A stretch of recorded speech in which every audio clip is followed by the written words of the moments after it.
ዛሬም ልመሰክርላችሁና ላካፍላችሁ የመጣሁት ነገር ወገኖቼ ከቅርብ ዓመታት በፊት በማመልክበት ቤተ ክርስቲያን ውስጥ የተፈጸመ ነገርና እግዚአብሔር ያደረገልኝን ነገር ነው። እሁድ ዕለት ከአምልኮ በኋላ የቤተ ክርስቲያናችን ሽማግሌ ቆራቢ አባላት በሙሉ ስለምንፈልጋችሁ ወደ ኋላ ቅሩ፣ ለአንድ ጉዳይ እንፈልጋችኋልና ወደ ኋላ ቅሩልን ብለው ማስታወቂያ ተናገሩ። እኔና ልጄም ጎን ለጎን የተቀመጥነውና አብረን ቀረን። ከዛ በኋላ የቤተ ክርስቲያናችንን አጥር ማስተር ፕላን ሊነካውና ሊፈርስ ስለሆነ በአካባቢው መንገድ ስለሚወጣ እባካችሁን መልሰን መስራት ስለሚገባን ቆርቆሮ የምንገዛበት አንዳንድ ማቴሪያሎች የምናሟላበት ገንዘብ የለንም፣ ኢንቨስትመንት የለንም። እኛ ያለን ገንዘብ እናንተ ናችሁ፣ እኛ ያለን አቅም እናንተ ናችሁ። ስለዚህ አቅማችሁ የሚፈቅደውን ሁሉ ነገር በማድረግ እንድትተባበሩ ልንጠይቃችሁ ነው ወደ ኋላ ያስቀረናችሁ አሉ። በወቅቱ በእርግጥ እኔ ምንም ስራ የለኝም፣ ግን በቃ አንድ ነገር ወደ ውስጥ መጣ።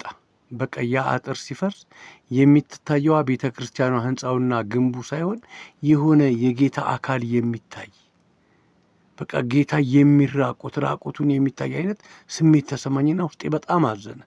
ከዛ በኋላ በቃ 5 ቆርቆሮ መስጠት አለብኝ፣ 5 ቆርቆሮ ቃል መግባት አለብኝ ብዬ አሰብኩኝ። ከዛ እጄን ላነሳ ስል ለምን ደግሞ ተንቀዠቀዠ ይሉኛል ሰዎች፣ ምን አስቸኮለው ይሉኛል። እስቲ ብዙ ሰዎች አሉ፣ የመንግስት ሰራተኞች አሉ፣ ባለሀብቶች አሉ፣ እነሱ ካሉ በኋላ እቀጥላለሁ ብዬ ታገስኩና 1-2 ሰዎች ቃል ከገቡ በኋላ እጄን አወጣው። እጄን ሳወጣ ልጄ 3 ቆርቆሮ ቃል ግባ አለችኝ በጆሮ። አይ ለጌታማ 3 ቆርቆሮ ቃል አልገባም፣ ቃል የምገባው 5 ቆርቆሮ ነው አልኩና እጄን አውጥቼ 5 ቆርቆሮ ስል ሰው ሁሉ ሳቀ። ገረመኝ። ሰው ሁሉ መሳቁ ብቻ ሳይሆን አጨበጨበ። ሰው በደስታን ያጨበጨቡት፣ የትችት የስላቅ አይደለም። በጣም ደስ ብሏቸው አጨበጨቡ። ምክንያቱ ምን መሰላችሁ? እንዴት እሱ ይሰጣል? ከየት አምጥቶ ይሰጣል? በቃ እንዱ መሻቴ መስለኝ የነካቸው፣ ምኞቴ መስለኝ የነካቸውና ገርሟቸው ጉባኤ በሙሉ አጨበጨበ። ከዛ በኋላ ልክ እጄን ስመልስ ልጄ እንዲህ አለች፣ አባቴ ግን ከየት አመተን ነው የምንሰጠው አለች። ከእግዚአብሔር ተቀብለን ነዋ። ሰው ሁሉ እኮ የሚሰጠው ከእግዚአብሔር ተቀብሎ ለእግዚአብሔር ነው። ከራሱ እኮ ለእግዚአብሔር የሚሰጥ ሰው የለም። ከእግዚአብሔር ብልጽግና ተካፍለን እኮ ነው መልሰን ለእግዚአብሔር የምንሰጠው።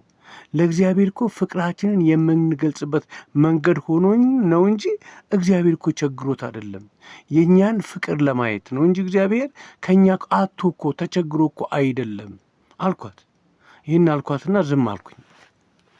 ከዛ በኋላ ወገኖቼ በንጋታው ቤተ ክርስቲያን ውስጥ የጸሎት ፕሮግራም አለኝና አንድ ክፍል ዘግቼ እየጸለይኩኝ እያለ ስልኬን ዘግቼ ነው የምጸልየውና ወደ ከሰዓት አካባቢ ላይ ስልክህን ክፈተው የሚል በቃ ተሰማኝ። የእግዚአብሔር ድምፅ ተሰማኝ፣ የመንፈስ ቅዱስ ሀሳብ ስልክህን ክፈተው በሚል ድምፅ መጣ። እሺ አልኩና ስልኬን ከፈትኩት። ልክ ስልኬን ስከፍተው 3500 ብር አካውንቴ ውስጥ ገብቷል። ወዲያው ጸሎቴን ስጨርስ ተነሳውና ወደ ባንክ ሄድኩና ወንድሜ ያልኩት ባንክ ሰራተኛውን 3500 ብር አካውንቴ ውስጥ ገብቷል፣ ከየት እንደሆነ እስቲ ቼክ አድርግልኝ ስለው አይ ከአዲስ አበባ ከሳጥን ተራ ሰለሞን የሚባል ሰው ነው ያስገባል አለኝ።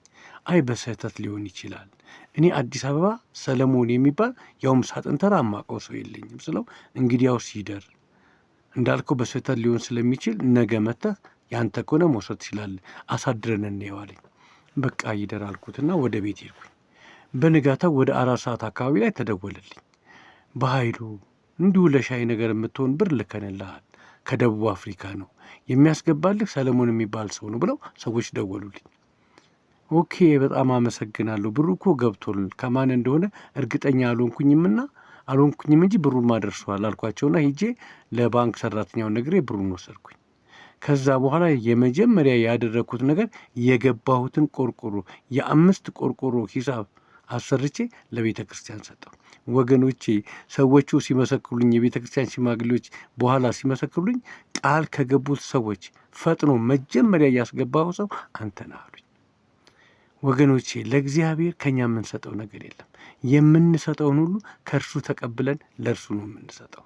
ከብልጽግናችን ለእግዚአብሔር አንድ ነገር ስታደርጉ፣ ለአገልጋዮች አንድ ነገር ስታደርጉ፣ ለቤተ ክርስቲያን ሽማግሌዎች፣ ለተቸገሩ ሰዎች፣ ለቅዱሳን እንኳን አንድ ነገር ስታደርጉ ጌታን ብላችሁ አድርጉ። ከጌታ እንደተቀበላችሁት አደራ ከጌታ ተቀብላችሁ ለጌታ እንደምትሰጡ አትዘንጉ።